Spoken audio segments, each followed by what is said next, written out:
समास क्या होता है, उसके कितने मुख्य भेद होते हैं, उसकी परिभाषा क्या है। तो दूसरा है अपना तत्पुरुष समास। कौन सा है, तत्पुरुष। तत्पुरुष समास की परिभाषा है कि पूर्व पद प्रधान आपका अव्ययभाव समास में होता है और उत्तर पद प्रधान आपका तत्पुरुष समास में होता है। उत्तर पद प्रधान और पद प्रधान की दृष्टि से कर्मधारय और द्विगु समास को तत्पुरुष का भेद माना जाता है। तो दोस्तों उत्तर पद प्रधान किस होता है, तत्पुरुष में।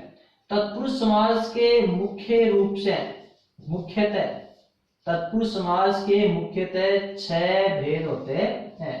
कितने भेद होते हैं, 6 भेद या उपभेद होते हैं। अब दोस्तों आपसे ये प्रश्न पूछा जाए कि हिंदी में कारकों की संख्या कितनी होती है। तो दोस्तों हिंदी में कारक पूछे तो 8 होते हैं। हिंदी में कारक कितने होते हैं, 8। 8 में से पहला कारक है कर्ता कारक, अंतिम कारक है संबोधन कारक। पहले को और लास्ट को, अंतिम को छोड़कर फिर बीच में आपके जो 6 कारक बचते हैं वो 6 कारक तत्पुरुष समास के भेद माने जाते हैं। कैसे, अब तत्पुरुष के मुख्यतः कितने भेद हो गए, 6 उपभेद हो जाते हैं। पहला कौन सा है, कर्म तत्पुरुष, कर्म तत्पुरुष। दूसरा है आपका करण तत्पुरुष। तीसरा है संप्रदान तत्पुरुष। चौथा है अपादान तत्पुरुष। पांचवा है संबंध तत्पुरुष समास और छठवां है अपना अधिकरण तत्पुरुष। तो दोस्तों ये अपने तत्पुरुष समास के मुख्यतः 6 भेद हो गए। इसके 4 तत्पुरुष समास के 4 उपभेद भी हैं, वो अलग है। ये 4 मुख्य भेद हो गए। अब कर्म तत्पुरुष समास का चिन्ह क्या होता है, देखो दोस्तों उसको अपन क्या बोलते हैं, कारक चिन्ह भी कह सकते हैं, विभक्ति चिन्ह भी कह सकते हैं या फिर परसर्ग भी कह सकते हैं। तो दोस्तों ये जो कारक के लास्ट में कर्ता ने कर्म को करण से, इनको अपन कारक चिन्ह भी कह सकते हैं, विभक्ति चिन्ह भी कहते हैं और परसर्ग भी कहते हैं। तो कर्म तत्पुरुष का चिन्ह होता है कर्म को, करण का चिन्ह होता है से या के द्वारा, संप्रदान का चिन्ह होता है के लिए, अपादान का अर्थ होता है से अलग होने के अर्थ में, अलग होने के अर्थ में। संबंध का चिन्ह होगा का, के, की, रा, रे, री, ना, ने, नि। अधिकरण का चिन्ह होगा में, पर, में, पर। तो दोस्तों तत्पुरुष समास के जो 6 भेद हो गए, तत्पुरुष समास के मुख्य 6 भेद हो गए, वो ऐसे कर्म तत्पुरुष को, कर्म तत्पुरुष से या के द्वारा, संप्रदान तत्पुरुष के लिए, अपादान से अलग होने के अर्थ में, संबंध का, के, की, अधिकरण में, पर। अब दोस्तों आपको ये बताना है कि समास में पद कितने होते हैं, 2। जब दोनों पदों के मध्य, जब दोनों पदों के मध्य इन कारक चिन्हों में से कोई सा कारक चिन्ह, विभक्ति चिन्ह या परसर्ग, इनको क्या बोलते हैं, कारक चिन्ह, विभक्ति चिन्ह या परसर्ग। तो समास विग्रह करते समय दोनों पदों के मध्य इनमें से जो कोई भी कारक चिन्ह प्रयुक्त होता है, उस कारक चिन्ह के आधार पर आपका वही तत्पुरुष समास मान्य हो जाता है। जैसे पूर्व पद और उत्तर पद, पूर्व पद और उत्तर पद, इन दोनों के मध्य जो कारक चिन्ह आएगा उस कारक चिन्ह के आधार पर आपका तत्पुरुष समास का भेद माना जाएगा। अब दोस्तों आपको ध्यान ये रखना है कि कर्म का चिन्ह है को, करण का से के द्वारा, संप्रदान के लिए, संबंध का, के, की, अधिकरण में, पर। दोस्तों सभी कारक चिन्ह परसर्ग अलग अलग है, बल्कि 2 कारक चिन्ह, एक तो से करण में भी आता है और से आपका अपादान में भी आता है। करण तत्पुरुष में भी दोनों पदों के मध्य से का प्रयोग होगा और अपादान तत्पुरुष में भी दोनों पदों के मध्य से का प्रयोग होगा। बल्कि दोनों में ध्यान ये रखना है कि जब दोनों पदों को दोनों पदों में मिलाने का बोध हो, दोनों पद का मिलने का बोध हो या युक्त होने का बोध हो, तब तो रहेगा आपका करण तत्पुरुष। और दोनों पदों में अलग होने का बोध हो, दोनों पदों में अलग होने का बोध हो, तब होगा आपका अपादान तत्पुरुष। तो देखो दोस्तों, करण में मिलने का बोध होता है, युक्त होता है, और इसमें मुक्त होता है, अलग होने का, और अलग होने के अर्थ का बोध होता है। जैसे एक तो है रोग ग्रस्त, एक उदाहरण है रोगग्रस्त और एक उदाहरण है रोग मुक्त। दोस्तों दोनों उदाहरण सेम से हैं, इसमें रोगग्रस्त है, इसमें रोग मुक्त है। अब इन दोनों उदाहरणों में ही आपका से का प्रयोग होगा, से का प्रयोग होगा, और इधर से आपका करण में भी है और से आपका अपादान तत्पुरुष में भी है। बल्कि जब युक्त होने का बोध हो, मिलने का बोध हो तब करण, अलग होने का बोध हो तब अपादान। तो रोगग्रस्त का समास विग्रह होगा रोग से ग्रस्त, रोग से ग्रस्त, तो रोग से युक्त हो रहा है, तो इसमें हो जाएगा आपका करण तत्पुरुष। क्या हो जाएगा दोस्तों? करण तत्पुरुष। दूसरा है रोग मुक्त, तो इसका समास विग्रह होगा रोग से मुक्त, रोग से मुक्त, रोग से उसको मुक्ति मिल गई, अलग होने के अर्थ का बोध हो रहा है, तो इसमें हो जाएगा आपका अपादान तत्पुरुष। दोस्तों ध्यान रखना, ये दो चिन्ह कारक चिन्ह मिलते हैं, बल्कि इसमें मिलता है, इसमें अलग होता है, बाकी सारे कारक चिन्ह अलग अलग हैं। तो कारक चिन्ह की दृष्टि से ही आपका समास का नाम का पता लग पाएगा। अब दोस्तों अपने सामने ये जो उदाहरण लिखे हैं, अपने सामने जो उदाहरण लिखे हुए हैं, उन उदाहरणों में अपन को ये देखना है कि कौन से उदाहरण में कौन सा तत्पुरुष समास का भेद है। ये जो तत्पुरुष समास के मुख्य 6 भेद है, इन 6 भेदों के यहाँ पर मिश्र उदाहरण है। दोनों पदों के मध्य जो कारक चिन्ह प्रयुक्त होगा, उस कारक चिन्ह के आधार पर, कारक चिन्ह की दृष्टि से ही आपका समास का नाम माना जाएगा। इन दो का आपको विशेष रूप से ध्यान रखना है। अब दोस्तों पहला उदाहरण है हस्तगत। हस्तगत, हस्तगत का अर्थ होता है हस्त यानी हाथ, गत का अर्थ है गया हुआ। दोस्तों एक विशेष रूप से ध्यान रखना कि समास विग्रह करते समय, समास विग्रह करते समय जो मूल पद लिखे हुए हैं उन्हीं का आपको प्रयोग करना है, पर्यायवाची शब्दों का प्रयोग नहीं करना है। जो पूर्व पद और उत्तर पद जिस रूप में है उसका समास विग्रह करते समय उसी रूप का प्रयोग करना है, पर्यायवाची शब्दों का प्रयोग नहीं करना है। जहां तक हो सके वहां तक जो के तो पद लिखने, जब आवश्यकता पड़े तब अपन उस पद का अर्थ चेंज या परिवर्तित कर सकते हैं। अब जैसे यहाँ पर हस्त है, तो अपन को समास विग्रह करते समय हस्त ही लिखना है, ना कि हाथ लिखना है, ना कि हाथ का प्रयोग करना है। तो इसका समास विग्रह करते समय ज्यों के तो पद लिखे हैं उन्हीं का प्रयोग करना है, पर्यायवाची शब्दों का आवश्यकता अनुसार प्रयोग करना है। तो हस्तगत का समास विग्रह होगा हस्त को गया हुआ, हस्त को गत, हस्त को गत। अब दोस्तों इसमें को कारक चिन्ह का प्रयोग हो गया। अब को कारक चिन्ह आपका है कर्म को, तो इसमें हो गया आपका कर्म तत्पुरुष, कर्म तत्पुरुष। और इन तत्पुरुष समास के जो 6 भेद है उसके जो उदाहरण है, उदाहरण के दोनों पदों के मध्य केवल कारक चिन्ह का ही प्रयोग होता है, कारक चिन्ह के अलावा अन्य किसी का पदों का प्रयोग नहीं होता है। अब दोस्तों दूसरा है कामचोर। कामचोर, अब कामचोर का मतलब होता है जो काम नहीं करता है, कार्य नहीं करता है, तो इसका हो जाएगा काम से जी चुराने वाला, काम से जी चुराने वाला। जब व्यक्ति काम से जी चुराएगा तो देखो कर्ण में भी से है, कर्ण से, अपादान में भी से है, बल्कि कर्ण में मिलता है और अपादान में अलग होता है। तो काम से जी चुराने वाला, अलग होने का बोध हो रहा है, तो इसमें हो गया आपका अपादान तत्पुरुष। अगला उदाहरण दोस्तों देशद्रोह। देशद्रोह, द्रोह का अर्थ होता है विरोधी, द्रोह का अर्थ होता है विरोधी या विरोध। तो देश का, अब दोस्तों कौन सा रहेगा? देश के द्वारा, देश के लिए, या देश से, या देश पर, देश में विरोध, तो जाएगा इसका देश से द्रोह।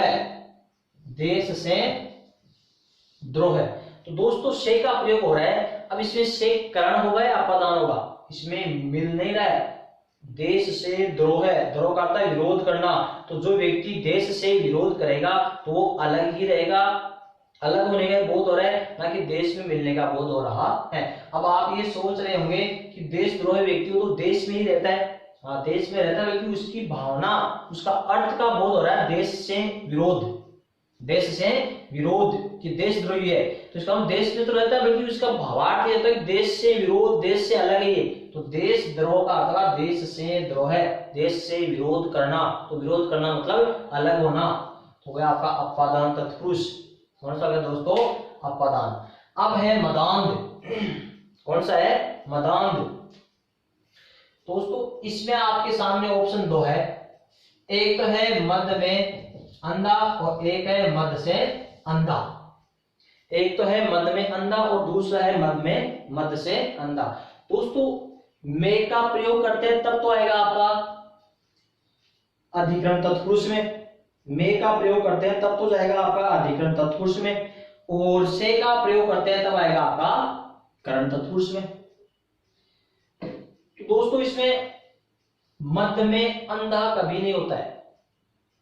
जैसे मान लो कोई भी नशे से पागल होता है, नशीली पदार्थों का या नशीले पदार्थों का प्रयोग करता है, सेवन करता है, तो वह मध्य से अंधा रहता है, मध्य से युक्त हो जाता है। मेघ का प्रयोग कहां करते हैं दोस्तों, अब यहाँ पर दोनों ऑप्शन मिलेंगे आपको, अधिकरण में मिलेगा और करण में मिलेगा। बल्कि इनका देखो अंतर ये रहेगा, जब अपन किसी में प्रवेश करते हैं तब तो मेघ का प्रयोग होगा, जब अपन किसी में प्रवेश करते हैं तब तो मेघ का प्रयोग होगा, और वो दूसरा अपन में प्रवेश करता है तब अपने से का प्रयोग होगा। तो मदान मध्य से अंधा, नशे से युक्त अपन हो गए, नशा अपने अंदर प्रवेश कर गया तो मध्य से अंधा। और आप जैसे वनवास, वन में वास, वन में अपन चले गए तब होगा आपका अधिकरण तत्पुरुष। तो मदान शब्द है, इसमें अधिकरण तत्पुरुष नहीं होगा, रहेगा आपका से, मध्य से अंधा। अब से की दिक्कत आती है कि करण करे अपादान, तो उसमें अलग हो रहा है या युक्त हो रहा है, अलग नहीं हो रहा है, युक्त हो रहा है, तो गया आपका करण तत्पुरुष। जैसे उसी तरह से आएगा गर्वांध, गर्व से अंधा या गर्व में अंधा, तो गया गर्व से अंधा, युक्त हो रहा है, तो गया आपका करण तत्पुरुष। में का प्रयोग होता है अपन, अब अगर अपन किसी दूसरे में प्रवेश करते तब में का प्रयोग होगा, दूसरा अपन में प्रवेश करता तब से का प्रयोग होगा। यहाँ पर मध्य, नशा और गर्व अपने अंदर प्रवेश करा, अपन उससे युक्त हो रहे तो हो गया आपका करण तत्पुरुष। अब है पशु बलि। दोस्तों यहाँ पर देखो बलि शब्द चार है, यहाँ पर बलि का अर्थ है बलिदान। अगर यही बलि बड़ा हो जाता तब इसका अर्थ होता है बलवान। यह है बलिदान, यह है बलवान। तो देखो ये बलि वाले उदाहरण दोस्तों चार हैं, पशु बलि, नर बलि, भूत बलि, काक बलि। अब दोस्तों अब यहां पर जैसे दो ऑप्शन आपको मैं दे रहा हूं, अपन साथ साथ इनको कि यहां पर आपके सामने दो ऑप्शन है। पहला ऑप्शन ये है कि एक तो होगा इसका समास में पशु के लिए बलि, और दूसरा ऑप्शन है पशु की बलि। अगर अपन के लिए करते हैं तब तो हो गया आपका संप्रदान, और की करते हैं तब हो गया आपका संबंध तत्पुरुष। के लिए का प्रयोग करते हैं तब तो संप्रदान तत्पुरुष हो गया, और की बलि का की का प्रयोग तब हो गया आपका संबंध तत्पुरुष।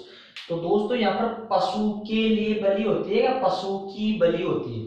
भाई पशु के लिए बलि कभी दी नहीं जाती है, अपन पशु की बलि किसी को देते हैं।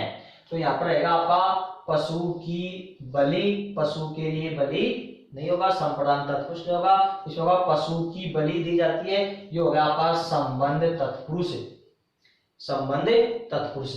उसी तरह से आपका नर बलि, तो इसमें अपन दो करते हैं, एक तो नर के लिए बलि और एक नर की बलि। तो मनुष्य के लिए बलि नहीं, मनुष्य की बलि चढ़ाई जाती है। तो इसमें भी होगा दोस्तों आपका संप्रदान, वो संबंध तत्पुरुष।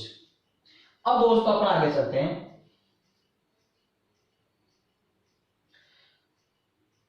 भूत बलि और काक बलि, भूत बलि और काक बलि, इसके ऑप्शन में दो लिखते हैं अपन, भूत, भूतों के लिए बलि, और दूसरा ऑप्शन लिखते हैं भूतों की बलि। एक में तो आपका संबंध तत्पुरुष है और एक में आपका संप्रदान तत्पुरुष है। दोस्तों ध्यान रखना, इसमें भूतों की बलि कौन लेगा, भूतों की बलि कभी भी नहीं दी जाती है, भूतों के लिए बलि दी जाती है। तो इसमें रहेगा आपका संप्रदान तत्पुरुष, संबंध तत्पुरुष में नहीं होगा। दोस्तों उदाहरण दोनों सेम है, बल्कि अंतर रहेगा। अब है काक बलि, इसके लिए ऑप्शन तो है, एक तो है काक के लिए और एक है काक की बलि, काक के लिए बलि और काक की बलि। तो दोस्तों काक यानी कौवा, का अर्थ है कौवा, तो कौवे की बलि नहीं दी जाती है, कौवे के लिए बलि दी जाती है। जैसे श्राद्ध पक्ष में कौवे के लिए बलि, तो इस पे रहेगा आपका संप्रदान, संबंध तत्पुरुष नहीं होगा। दोस्तों चार उदाहरण आपके सामने, पशु बलि और नर बलि, इन दोनों की बलि दी जाती है, इसलिए दोनों में रहेगा संबंध तत्पुरुष। भूत बलि और काक बलि, इन दोनों के लिए बलि दी जाती है, तब रहेगा आपका संप्रदान तत्पुरुष, इनमें संबंध रहेगा नहीं रहेगा। अब ये जो उदाहरण है आपके सामने, पशु बलि और नर बलि, इन दोनों को अपन उल्टा करते हैं, जैसे बलि पशु और बलि नर, अगर इन दोनों को अपन पूर्व पद के स्थान पर उत्तर पद और उत्तर पद के स्थान पर पूर्व पद लिखते हैं, तब दोस्तों इनमें समास विग्रह अलग हो जाएगा। अब यहाँ पर जैसे पशु बलि था तो इसका समास विग्रह था पशु की बलि, संबंध तत्पुरुष, इसको अपन ने उल्टा कर दिया बलि पशु, तो इसका समास विग्रह होगा फिर बलि के लिए पशु, ना कि बलि का पशु, बलि के लिए पशु, और बलि नर, बलि के लिए नर, तब हो जाएगा आपका संप्रदान तत्पुरुष। दोस्तों ध्यान रखना, पूर्व पद को उत्तर पद, उत्तर पद को पूर्व पद बनाने पर एस पशु बलि में रहेगा आपका संबंध तत्पुरुष, पशु की बलि, और इसी को उल्टा करने पर बलि के लिए पशु संप्रदान तत्पुरुष हो जाता है। तो दोस्तों दो ये 4 और 2 ये 6, इनका विशेष रूप से आपको ध्यान रखना है। अब चलते अपन, अगला उदाहरण है अपने सामने प्राश्रित। कौन सा दोस्तों, प्राश्रित। प्राश्रित का अर्थ होता है दूसरों पर आश्रित। दोस्तों कोई सा नहीं जमाना है, दूसरों से आश्रित, दूसरों के द्वारा आश्रित, दूसरों के लिए आश्रित, दूसरों का आश्रित, दूसरों में या दूसरों पर, तो गया दूसरों पर। अब यहाँ पर का अर्थ आपको चेंज करना पड़ेगा, पर का अर्थ होगा पराया या दूसरा, तो दूसरों पर आश्रित, ये हो गया आपका अधिकरण तत्पुरुष। अब दूसरा है पराधीन। क्या दोस्तों, पराधीन। अब इसका समास विग्रह ऑप्शन में 2 दे रहा हूं मैं, एक तो समास विग्रह होगा दूसरों के अधीन या दूसरों पर अधीन। पराधीन शब्द सामासिक शब्द है, इसका समास विग्रह अपन ऑप्शन में 2 दे रहे हैं, ए ऑप्शन में दे रहा हूं दूसरों के अधीन और बी ऑप्शन में दे रहा हूं दूसरों पर अधीन। अगर के करते हैं तब तो रहेगा आपका देखो दोस्तों संबंध तत्पुरुष, और पर लेते हैं तब रहेगा आपका अधिकरण तत्पुरुष। तो दोस्तों इस उदाहरण में अधिकतर विद्यार्थी दूसरों के अधीन कर देते हैं, बल्कि दूसरों के अधीन नहीं होगा, इसमें रहेगा दूसरों पर अधीन अधिकरण तत्पुरुष, अधिकरण तत्पुरुष। कैसे, क्योंकि यहाँ पर अधीन का अर्थ नहीं जानते हैं विद्यार्थी यहाँ पर अधीन का अर्थ नहीं जानते। अधीन का अर्थ होता है आश्रित रहना, आश्रित रहना, तो इसका होगा दूसरों पर अधीन, दूसरों पर आश्रित, ईश्वराधीन, ईश्वर पर आश्रित, कर्माधीन, कर्म पर आश्रित। तो दोस्तों इसमें रहेगा आपका अधिकरण तत्पुरुष, ना कि दूसरों के अधीन। अगला है गौशाला। इसमें ऑप्शन 2 है, एक तो रहेगा गायों के लिए शाला, एक गायों की शाला। अगर के लिए करते हैं तब रहेगा आपका संप्रदान, की का प्रयोग करते हैं तब रहेगा संबंध तत्पुरुष। तो दोस्तों ध्यान रखना, का के की का प्रयोग और के लिए का प्रयोग कहां करते हैं? का के की का प्रयोग तभी करते हैं जब उत्तर पद का संबंध पूर्व पद से हो। का के की का प्रयोग कब करते हैं? जब उत्तर पद का संबंध पूर्व पद से हो, तब तो का के का प्रयोग होगा। और उत्तर पद का संबंध पूर्व पद से नहीं हो तब के लिए का प्रयोग किया जाता है। जैसे राजमाता है, राजमाता, माता किसकी है? राजा की। माता किसकी है? राजा की। तो माता का संबंध राजा से हो गया, राजपुत्र। राष्ट्रपति आ गया, राष्ट्र का पति। देशभक्त, देश का भक्त। अब यहीं पर बोला देशभक्ति, देशभक्ति। अब वो भक्ति देश की थोड़ी है, वो भक्ति देश के लिए भक्ति कर रहा है, यहाँ पर कोई संबंध नहीं है। तो यहाँ पर गौशाला शब्द है, गौशाला शब्द है। अब वो शाला, शाला का मतलब होता है मंदिर, मकान, भवन, आलय। तो ये है कि शाला गायों की थोड़ी है, शाला का गायों से संबंध क्या हुआ? वो शाला तो अपने गायों के लिए बनवाई है, तो हो जाएगा इसमें गौशाला का समास विग्रह होगा। गायों की शाला नहीं होगा, गायों के लिए शाला अपने बनवाई है, तो संप्रदान तत्पुरुष। अब यहीं पर दूसरा उदाहरण जस्ट आ रहा है, गोदान। अब आप कहोगे इस विग्रह में गोदान, ऑप्शन 2 है गायों के लिए दान या गायों का दान। गोदान है गाय के लिए दान या गाय का दान, ऑप्शन वो आ गए। अब इसमें ध्यान दोस्तों, अब यहाँ पर गाय के लिए दान कभी भी नहीं दिया जाता है, यहाँ पर गाय का स्वयं का दान दिया जा रहा है, गाय का स्वयं का दान दिया जा रहा है।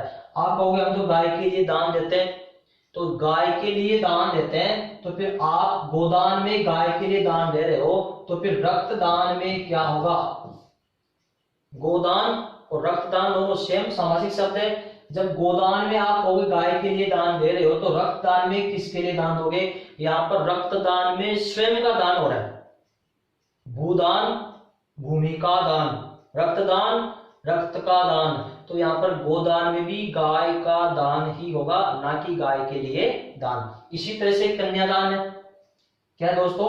कन्यादान। और ये कन्यादान सेकंड ग्रेड 2016 में आया था कि कन्यादान में समास विग्रह होगा, कन्या के लिए दान या कन्या का दान। तो कन्या के लिए दान नहीं होता है, माता पिता स्वयं कन्या का दान करते हैं। तो जो भी दान है उसमें स्वयं का दान होता है, तो इस पर रहेगा आपका संबंधित तत्पुरुष।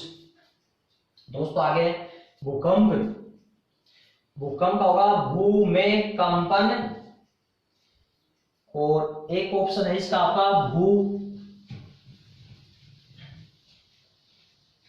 एक ऑप्शन तो है भू में कंपन और एक है भू का कंपन। पृथ्वी में कंपन होता है कि पृथ्वी का कंपन होता है। अगर आप में करते हो तब तो रहेगा अधिकरण, और का प्रयोग करते हो तब होगा आपका संबंध तत्पुरुष। तो दोस्तों इसमें भू में कंपन होता है, भू का कंपन होता है। भू में नहीं होता है, इसमें भू का कंपन होता है, पृथ्वी का कंपन होता है।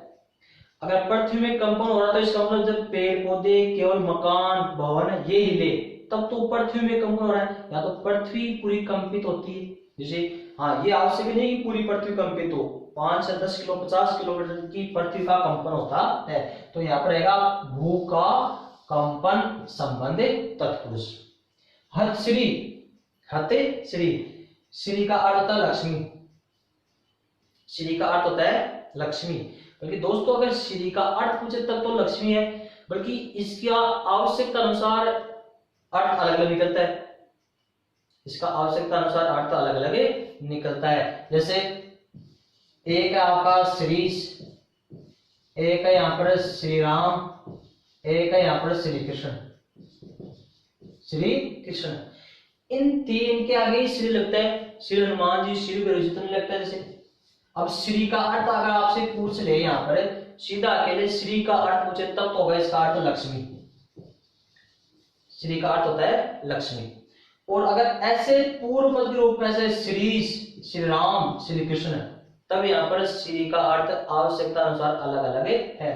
श्रीश शब्द में तो श्री का अर्थ होगा लक्ष्मी, श्री राम शब्द है उसमें श्री का अर्थ है सीता, और श्री कृष्ण शब्द है उसमें श्री का अर्थ है राधा। और इनमें समास कैसे होगा, श्रीश का समास फिर होगा लक्ष्मी और विष्णु, जैसे श्री प्लस ईश यानी ईश्वर, श्री का ईश्वर, लक्ष्मी का ईश्वर कौन, श्रीश कौन, विष्णु। तो श्रीश में होगा लक्ष्मी और विष्णु, श्री राम में होगा सीता और राम, श्री कृष्ण में होगा राधा और कृष्ण। इसलिए आवश्यकता अनुसार श्री का अर्थ अलग अलग होता है, और अकेली श्री का अर्थ पूछे तब आपको केवल लक्ष्मी बताना है। तो इसमें हत श्री का अर्थ होता है लक्ष्मी, और हत का अर्थ होता है रहित, जैसे अपन बोलते हैं हतोत्साह, उत्साह से रहित। तो ये हो गया हत श्री से रहित, श्री से रहित, लक्ष्मी से रहित। अब दोस्तों से का प्रयोग है, एक तो करण, एक है अपादान। अब श्री से रहित हो रहा है, हत हो रहा है, तो अलग हो रहा है कि मिल रहा है, अलग होने का बोध हो रहा है, तो हो गया आपका अपादान तत्पुरुष। अब है गर्व शून्य, क्या है, गर्व शून्य। दोस्तों अभी अपन ने लिखा था गर्वांध, गर्व से अंधा, गर्व से अंधा युक्त हो रहा है, और गर्व शून्य, यहां पर गर्व से शून्य, गर्व से शून्य। गर्वांध में क्या है कि गर्व से अंधा, इसका मतलब अलग हो रहा है कि मिल रहा है, मिल रहा है, तो मिलने के योग में आपका होगा करण। और यहां पर है गर्व शून्य, शून्य का अर्थ है जीरो, जीरो मतलब रहित, गर्व शून्य। तो गर्व से शून्य, जिसमें गर्व है ही नहीं, जीरो बराबर है, तो अलग हो रहा है कि मिल रहा है, यहां पर अलग हो रहा है, इसलिए रहेगा आपका अपादान तत्पुरुष। तो गर्व शून्य में रहेगा गर्व से शून्य अपादान तत्पुरुष, और गर्वांध में रहेगा गर्व से अंधा करण तत्पुरुष। इसमें मिल रहा है, इसमें अलग हो रहा है। अब एक उदाहरण है ऋण मुक्त और ऋण युक्त। एक तो है ऋण मुक्त और एक है ऋण युक्त। दोस्तों दोनों में ही से का प्रयोग होगा, एक तो जाएगा आपका ऋण से युक्त, और एक हो जाए ये होगा आपका ऋण से युक्त, ये होगा आपका ऋण से मुक्त। दोनों में से का प्रयोग है। अब से का प्रयोग करण में भी होता है, और से का प्रयोग आपका अपादान तत्पुरुष में होता है, बल्कि जहां मिलने का बोध हो वहां पर करण, और अलग होने का बोध हो वहां पर अपादान। तो ऋण से मुक्त और ऋण से युक्त, यहां पर मिल रहा है, यहां पर अलग हो रहा है, ऋण से मुक्ति मिल रही है और एक ऋण से युक्त हो रहा है। तो जहां युक्त हो वहां करण हो जाएगा, और जहां मुक्त हो वहां पर अपादान हो जाएगा। तो इसमें करण हो गया, उसमें अपादान तत्पुरुष हो गया। अब है देशभक्त और देशभक्ति।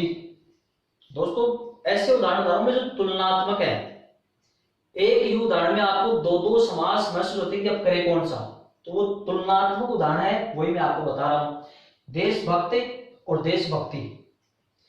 अब इसके लिए समास विग्रह होंगे।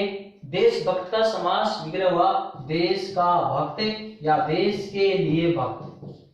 इसका भी हो जाएगा देश की भक्ति या देश के लिए भक्ति। तो दोस्तों देश का भक्त है या देश के लिए भक्त हो। अब इसमें भक्त का संबंध किससे है, देश से है, तो इसका रहेगा देश का भक्त, देश का भक्त है, तो हो गया संबंध तत्पुरुष। बल्कि अब देश भक्ति है, वो देश की भक्ति नहीं है, वो भक्त तो देश का था, क्योंकि यहाँ पर भक्ति देश की नहीं है, ये देश भक्ति है, देश के लिए भक्ति कर रहा है, तो इसमें रहेगा देश के लिए भक्ति। देश भक्त में रहेगा आपका संबंध तत्पुरुष, और देश भक्ति में रहेगा आपका संप्रदान तत्पुरुष। फिर है दोस्तों आमचूर।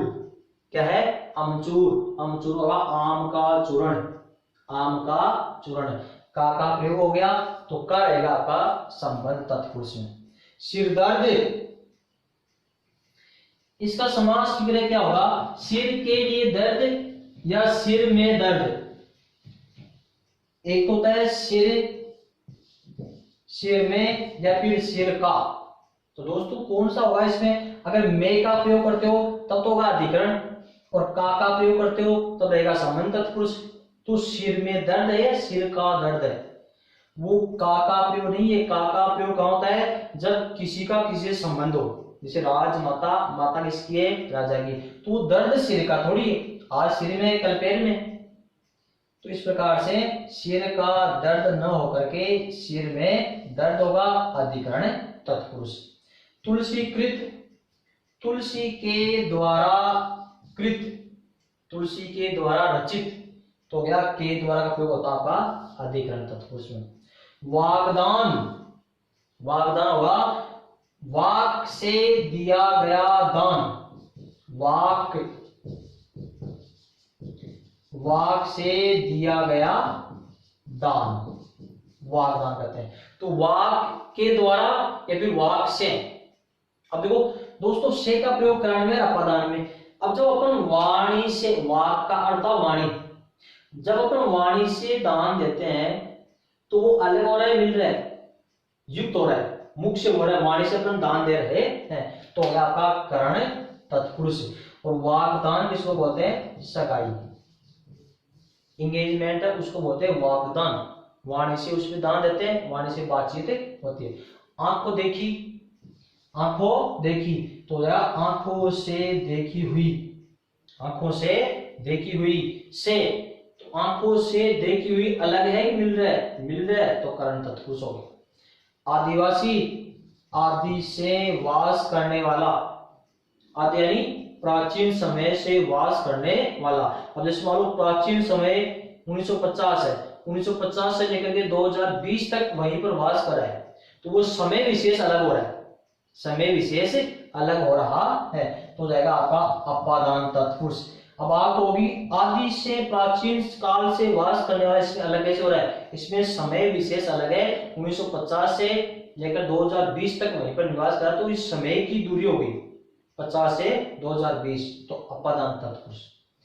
विवाहेतर, विवाह से इतर, इसका संधि विच्छेद होगा, गुण संधि हो विवाह प्लस से इतर। इतर का अर्थ होता है अलग, अलग है, तो विवाह से अलग है, अपादान तत्पुरुष अलग हो रहा है। विद्याधर, विद्या को धारण करने वाला। गगनचुंबी, गगन को चूंबने वाला, को का प्रयोग हो रहा है, तो क्या होगा दोस्तों? कर्म तत्पुरुष। फिर राष्ट्रपति, राष्ट्र का पति, संबंध तत्पुरुष।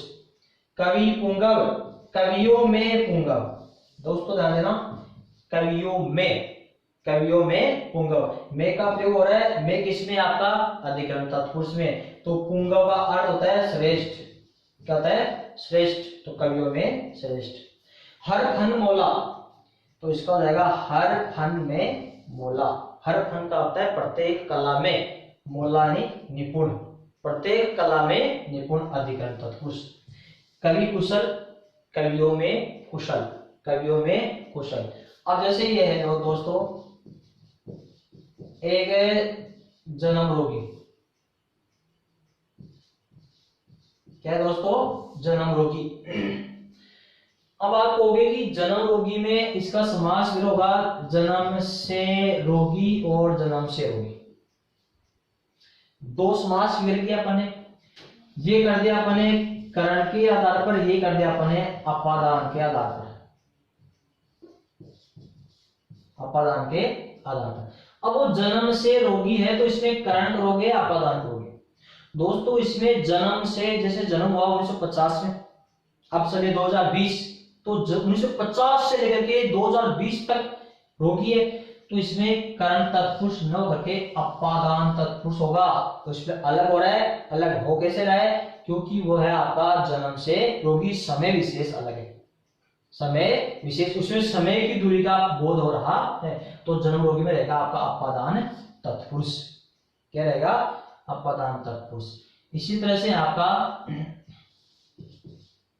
जन्मांध, क्या है? जन्मांध, इसमें भी रहेगा जन्म से अंधा, जन्म से अंधा, करण तत्पुरुष और अपादान तत्पुरुष।